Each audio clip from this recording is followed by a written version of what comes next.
today we'll start and we'll try to finish fresh chapter, जैसा हम लोगों ने पहले ही डिसाइड करा था कि आज के दिन हम एक लंबा लेक्चर लेने वाले हैं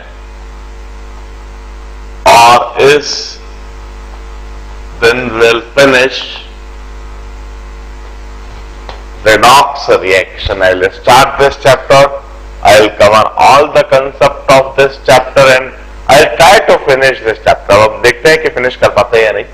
तो देखिए, this particular chapter it's a fundamental chapter. यह कोई ऐसा चैप्टर नहीं है जिस पर से IIT JEE में या AIEEE में डायरेक्टली ढेर सारे प्रॉब्लम्स आते हों, but it's a fundamental chapter. हमें 12th स्टैंडर्ड में रेडॉक्स टाइट्रेशन पढ़ना होता है. 12th स्टैंडर्ड में हमें इलेक्ट्रोकेमिस्ट्री पढ़नी होती है.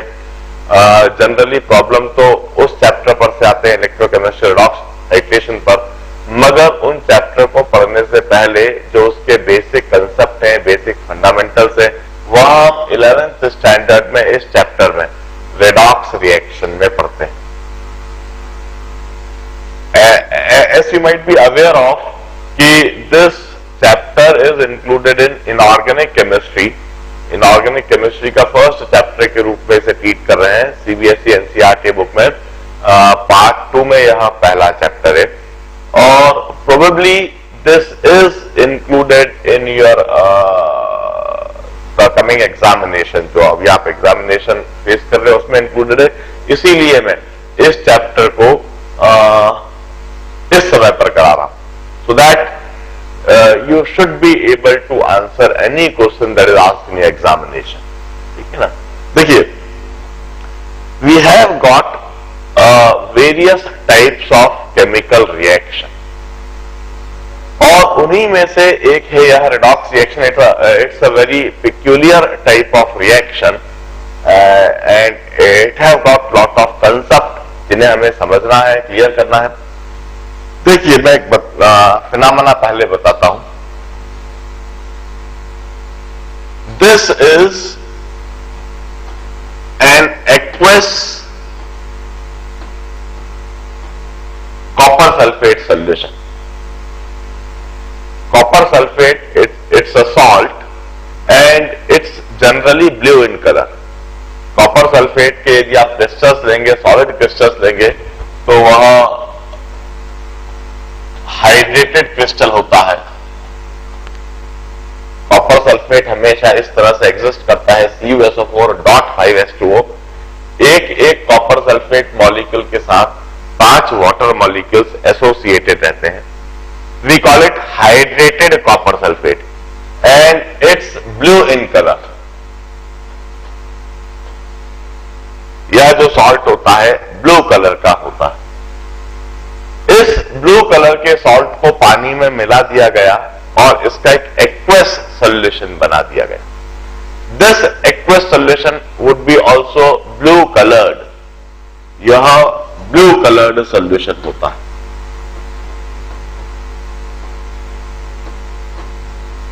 नाउ इफ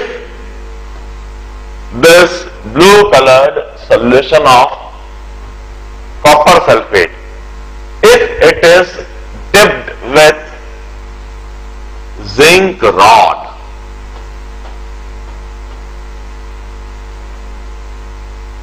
यदि इसके अंदर जिंक रॉड डिप कर दी जाए, immediately spontaneously what we will observe is the disappearance of blue coloration of the solution. Solution से हम ब्लू कलरेशन को डिसअपियर होता हुआ देखेंगे and along with that we will observe deposition of red colored metallic copper over the zinc rod.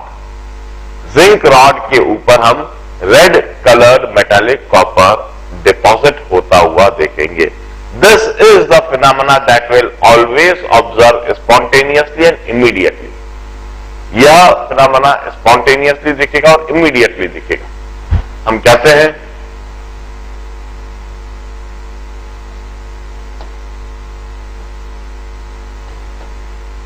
blue colored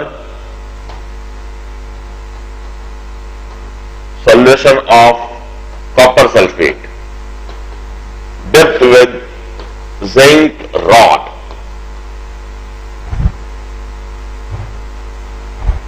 And what we will observe is disappearance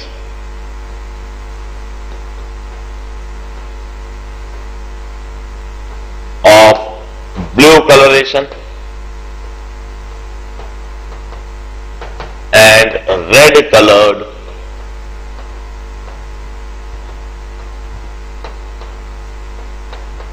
metallic copper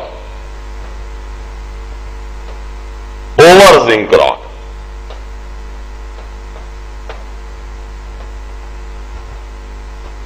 Now let's try to understand this phenomena कि आखिर इधर हो क्या रहा होगा. What the exact chemical reaction occurring is. हम कहते हैं डेफिनेटली इधर जो हो रहा होगा, यह जो कॉपर सल्फेट है जिसकी वजह से यह सॉल्यूशन ब्लू है, इसमें जैसे ही हमने जिंक रॉड डाली वहां पर red coloured metallic copper zinc rod के ऊपर दिखने लगा. मतलब कॉपर, मेटालिक कॉपर अलग हो गया होगा और वहां पर जिंक सल्फेट बन गया होगा. डेफिनेटली वहां पर कुछ इस तरह की रिएक्शन हो रही होगी. पहले कॉपर सल्फेट रहा होगा, यह कॉपर सल्फेट जिंक से रिएक्ट करा, वहां जिंक सल्फेट बन गया और कॉपर. कॉपर सल्फेट, इसमें कॉपर आयन होते हैं और सल्फेट आयन होते हैं और एक्वस सॉल्यूशन में कॉपर आयन और जिंक आयन डिसोसिएट होकर बिल्कुल अलग हो जाते हैं और यह बिल्कुल इंडिपेंडेंटली माइग्रेट करते हैं, बिल्कुल इंडिपेंडेंटली रैंडम मोशन करते हैं. यह मेटालिक जिंक से रिएक्ट कर रहे हैं और वहां जिंक सल्फेट बन रहा है. जिंक सल्फेट में भी जिंक आयन होते हैं, Zn2 पॉजिटिव आयन और सल्फेट आयन. और जो एक्वस सॉल्यूशन बनता है, पानी के अंदर जो हम सॉल्यूशन बना रहे हैं, उसमें यह जिंक सल्फेट भी पूरी तरह से डिसोसिएट होकर जिंक आयन अलग हो जाता है, सल्फेट आयन अलग हो जाता है और दोनों बिल्कुल इंडिपेंडेंटली रैंडम मोशन कर रहे होते हैं, इंडिपेंडेंटली माइग्रेट कर रहे होते हैं. This is the reaction that is occurring there. वहां पर यह रिएक्शन हो रही हो. अब इस रिएक्शन को हम ध्यान से देखें. Copper ion, sulphate ion combining with zinc to give you zinc ion, sulphate ion and copper ion. Zinc में हम एक चेंज होता हुआ देख रहे हैं. जिंक पहले एटॉमिक स्टेट में था और यह आयोनिक स्टेट में जा रहा है. इसमें एक केमिकल रिएक्शन डेफिनेटली हो रही है. कॉपर आयन में भी हम एक केमिकल चेंज होता हुआ देख रहे हैं. कॉपर आयन इनिशियली जब हमने लिया था तो वह आयोनिक स्टेट में था और यह एटॉमिक स्टेट में जा रहा है. इधर भी हमें एक केमिकल चेंज होता हुआ दिख रहा है. But observe the sulphate ion. हम कहते हैं सल्फेट आयन जैसा रिएक्टेंट साइड दिखाई दे रहा है, बिल्कुल वैसा का वैसा ही सल्फेट आयन हमें प्रोडक्ट साइड दिखाई दे रहा है. सल्फेट आयन के इस स्टेट में, इस अपीयरेंस में कोई डिफरेंस नहीं दिख रहा है. इसका मतलब सल्फेट आयन इस रिएक्शन में पार्टिसिपेट कर ही नहीं रहा.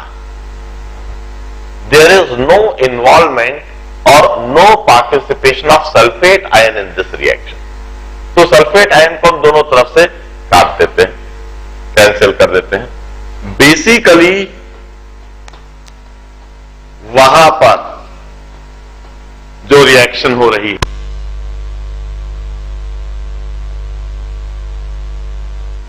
बेसिकली वहां पर जो रिएक्शन हो रही है, this is the basic skeleton reaction that is occurring. Copper ion combining with zinc atom to give you zinc ion and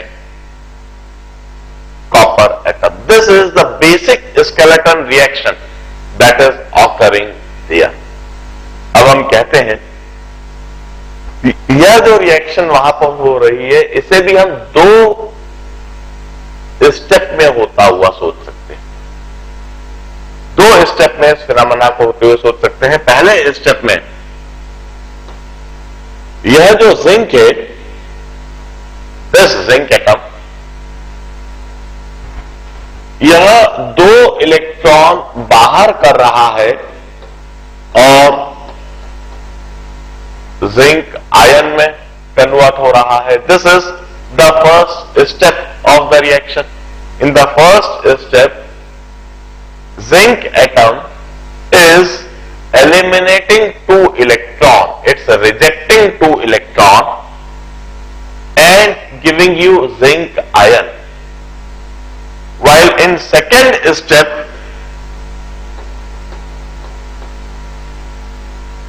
this copper ion is combining with 2 electrons released by the zinc atom.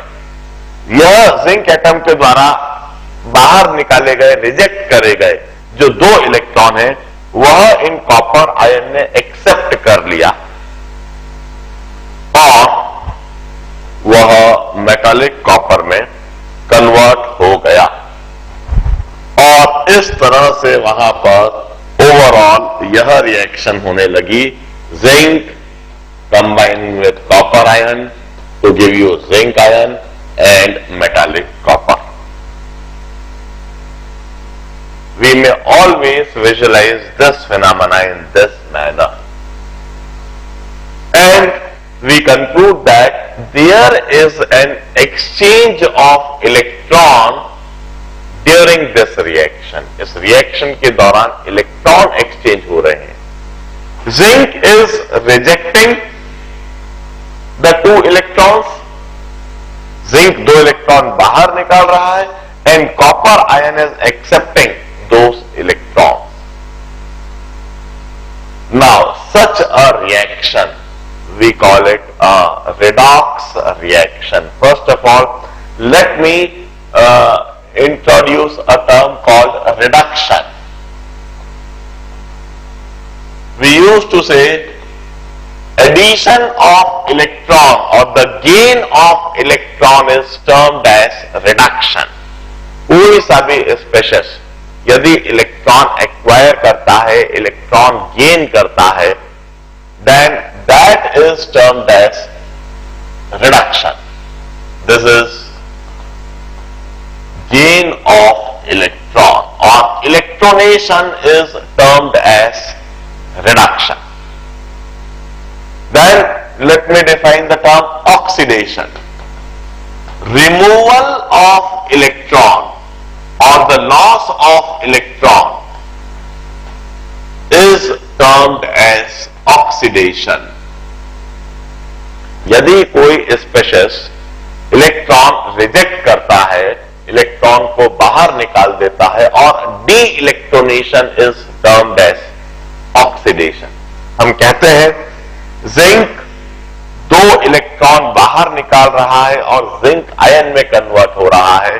This is termed as oxidation.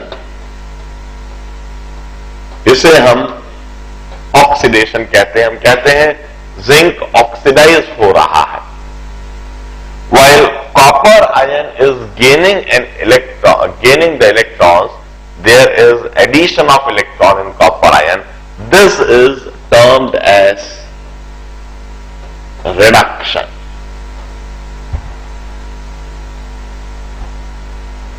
We used to say in this reaction there is simultaneous oxidation and reduction taking place.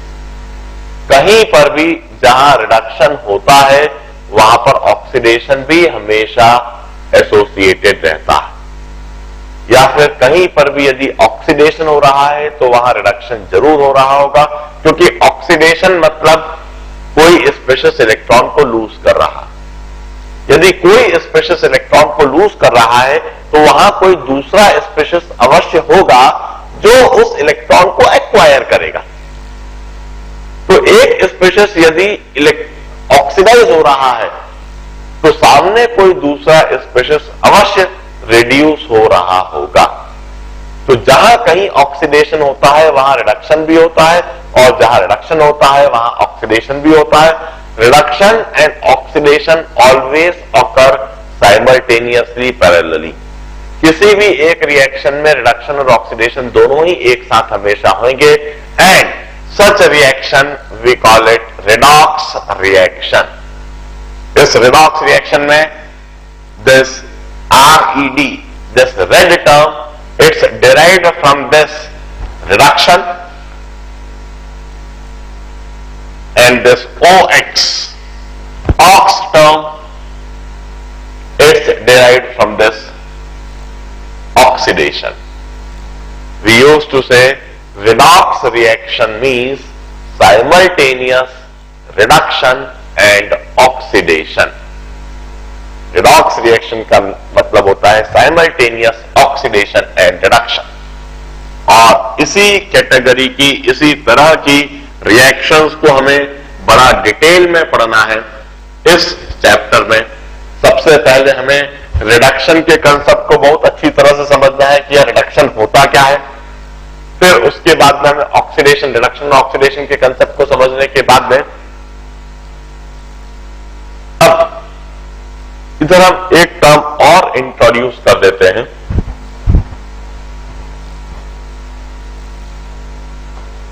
Reducing agent. Reducing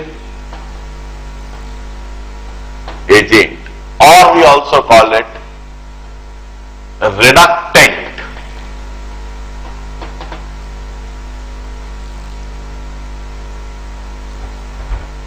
देखिए, any species which itself get oxidized is termed as reducing agent। कोई सा भी ऐसा species जो स्वयं oxidise हो रहा है वह रिड्यूसिंग एजेंट कहलाता है। जरा एक बात सोचिए, agent for example travel agent, who do you call a travel agent? हम उससे ट्रैवल एजेंट कहते हैं जो आपकी ट्रैवल्स को अरेंज करता है। ट्रैवल एजेंट उसे नहीं कहा जाता है जो स्वयं ट्रैवल करता है। ट्रैवल एजेंट आप उसे कहते हो जो आपकी ट्रैवल्स को अरेंज करता है, who manage that thing for you। Reducing agent हम उसे नहीं कहते हैं जो स्वयं रिड्यूस होता है। रिड्यूसिंग एजेंट हम उसे कहेंगे जो सामने किसी और को रिड्यूस करेगा। और कोई स्पेशिस सामने किसी और को रिड्यूस कैसे करेगा? जब वह स्वयं ऑक्सीडाइज होएगा।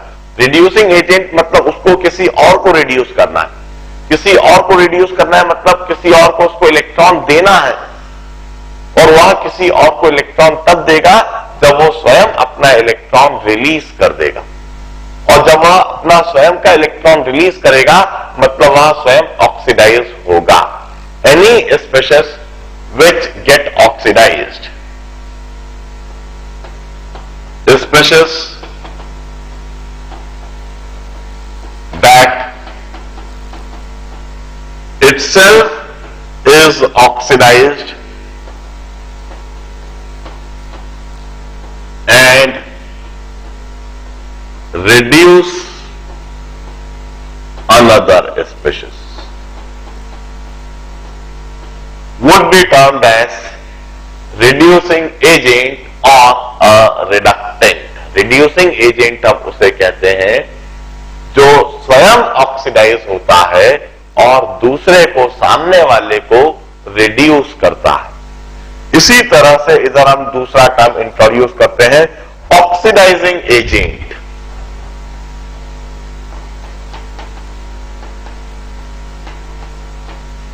Oxidising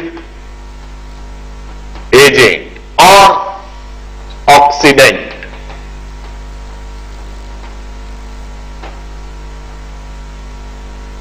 again, oxidizing agent is that species which oxidizes another species.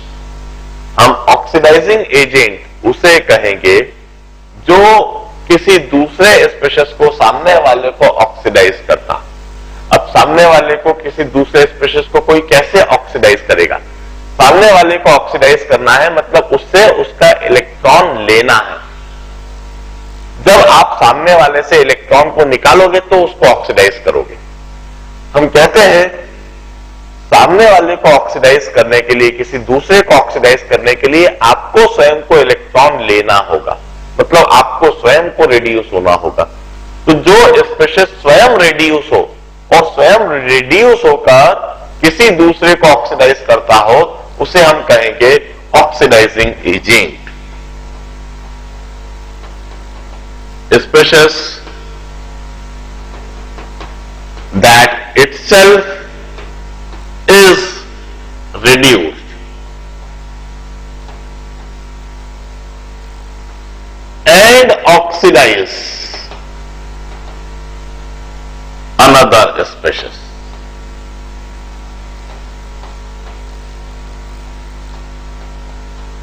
Such an species is termed as oxidizing agent. For example, if I discuss the same concept in this reaction, copper sulfate plus zinc giving you zinc sulfate and copper. हम कहते हैं इसमें copper sulphate का copper ion reduce हो रहा है। Copper sulphate का copper ion reduce हो रहा है। यदि वह स्वयं रिड्यूस हो रहा है, इसी तरह से वह जिंक को ऑक्सीडाइज कर रहा है, ऑक्सीडाइज होने पर मजबूर कर रहा है। Copper ion is oxidizing zinc atom, that's why this copper ion would be called oxidizing agent. हम इस कॉपर आयन को कहेंगे दिस इज ऑक्सीडाइजिंग एजेंट।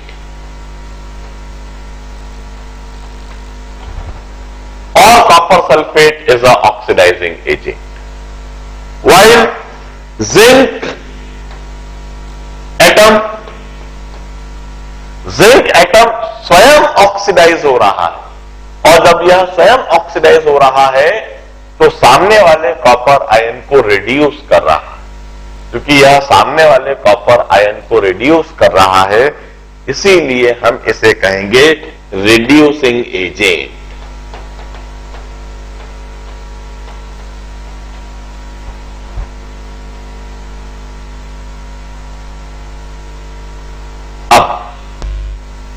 इधर हम एक बात और नोट करवा देते हैं। During any chemical reaction electrons are neither created nor destroyed. किसी भी केमिकल रिएक्शन के दौरान इलेक्ट्रॉन न तो कभी क्रिएट होते हैं और न ही कभी डिस्ट्रॉय होते हैं। They are always transferred from one species to another species. किसी भी केमिकल रिएक्शन के दौरान इलेक्ट्रॉन हमेशा कंजर्व्ड रहते हैं। एक स्पेशीज यदि इलेक्ट्रॉन देता है तो जितने भी इलेक्ट्रॉन वह दे रहा है, दूसरा स्पेशीज उतने ही इलेक्ट्रॉन को गेन करता है, उतने ही इलेक्ट्रॉन को एक्वायर करता है। That's why we have redox reaction. इसीलिए हमारे पास रिडॉक्स रिएक्शन होती है, क्योंकि कहीं यदि ऑक्सीडेशन हो रहा है तो साइमल्टेनियसली वहां ऑक्सीडेशन होना जरूरी हो जाता है। देखिए, suppose we have got such type of reaction. P is any species, any element, any metal, any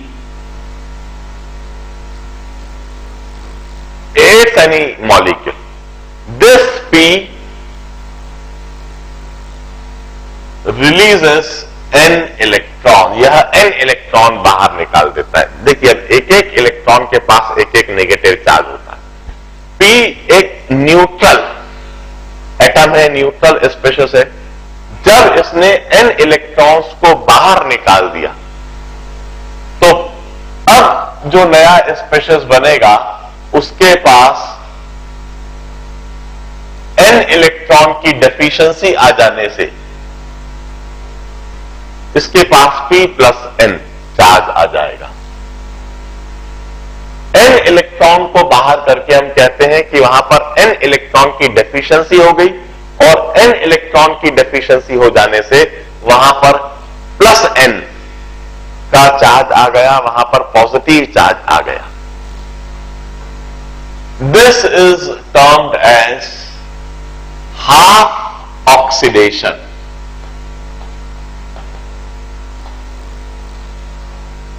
अब इधर Why are we calling it oxidation? हम ऑक्सीडेशन इसलिए कह रहे हैं because here we are observing loss of electron or the removal of electron, de-electronation. इसे हम de-electronation कहते हैं।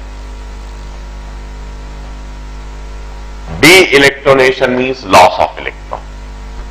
Now, why this term half? A reaction is said to be half reaction if electron appear either on reactant side or product side. यदि यह कोई complete reaction नहीं है, full reaction नहीं है, हाफ रिएक्शन है, क्योंकि इस तरह की रिएक्शन प्रैक्टिकली कभी नहीं हो सकती। ऐसा कभी नहीं हो सकता कि P n इलेक्ट्रॉन निकाल के वहां पर P प्लस n बना रहा हो। ये तो हम सिर्फ कंसेप्चुअलाइज कर रहे हैं। यदि रिएक्शन के प्रोडक्ट साइड या रिएक्टेंट साइड इलेक्ट्रॉन्स दिखाई दे रहे हो तो उस रिएक्शन को हाफ रिएक्शन कहते हैं। This is half oxidation reaction. अब इसी तरह से कोई दूसरा स्पेशीज है Q plus M। Q plus M यह कोई दूसरा स्पेशीज है। Q plus M means it has got positive charge of M, means there are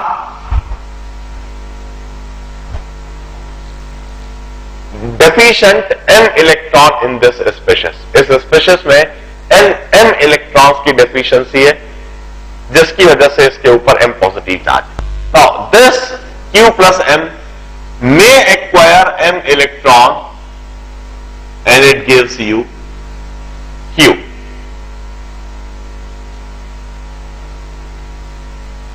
Now observe that here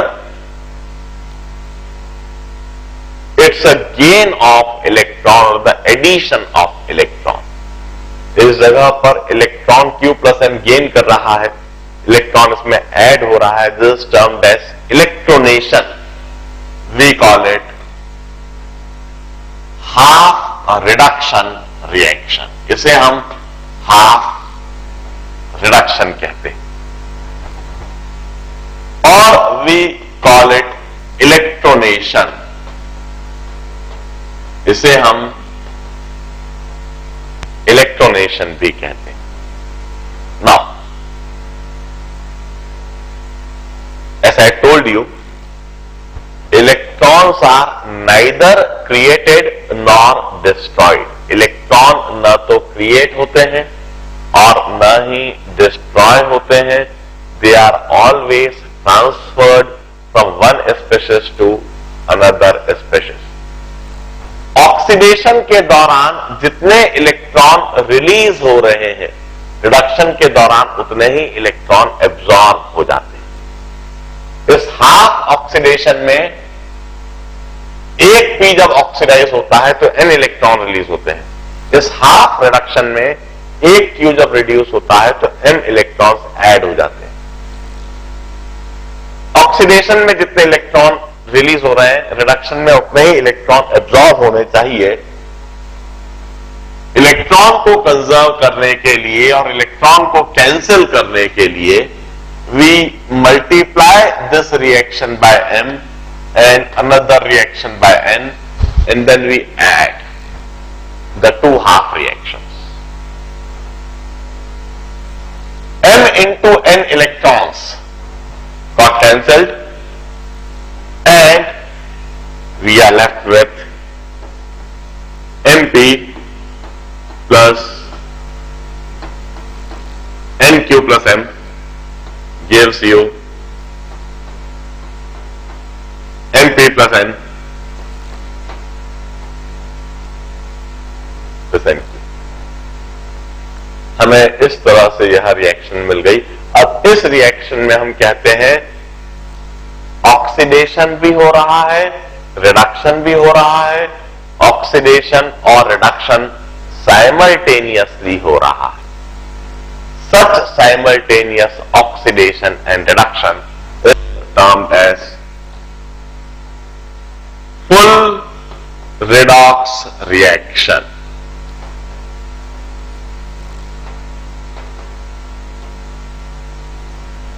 full redox reaction. Full reaction हम उसे कहते हैं जिसमें कोई इलेक्ट्रॉन अपीयर नहीं होते हैं. ना तो रिएक्टेंट साइड कोई इलेक्ट्रॉन अपीयर्ड है और ना ही प्रोडक्ट साइड कोई इलेक्ट्रॉन दिखाई दे रहे हैं. ऐसी कंडीशन में यह जो रिएक्शन कहलाती है यह फुल रिएक्शन कहलाती है. It's redox reaction. अब इसमें हम कहते हैं this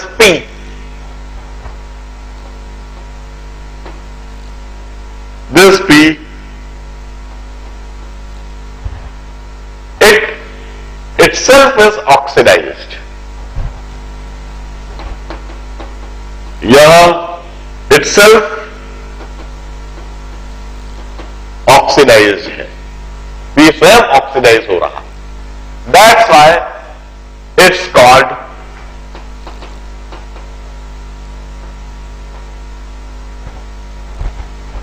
reducing agent.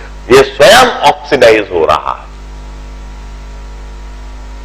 Itself is oxidized, hence reducing Q. इधर पहले लिखता हूं, hence reducing Q, hence reducing Q plus M. और इसीलिए हम इसको कहेंगे रिड्यूसिंग एजेंट. इसे हम कहेंगे रिड्यूसिंग एजेंट. जबकि Q प्लस M की यदि हम बात करें, इट इटसेल्फ इज रिड्यूस्ड, यह स्वयं रिड्यूस हो रहा है. Hence oxidizing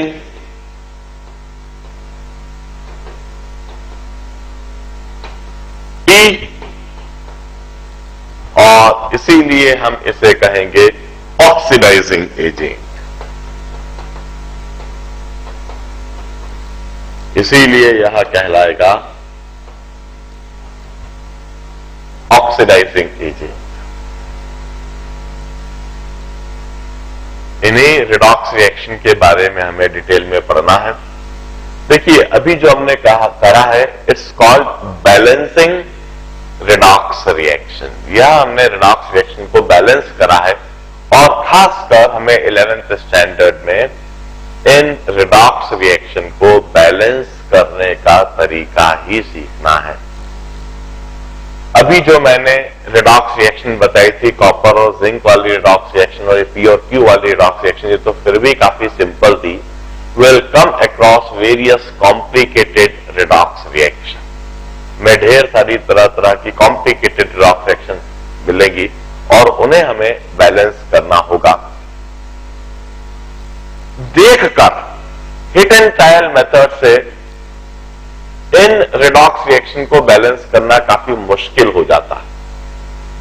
we need to learn, we need to devise a systematic method, और उस सिस्टमैटिक मेथड से हम किसी भी तरह के रिडॉक्स रिएक्शन को बैलेंस कर सके. We have got 3 methods for balancing a redox reaction. हमें एक एक करके वह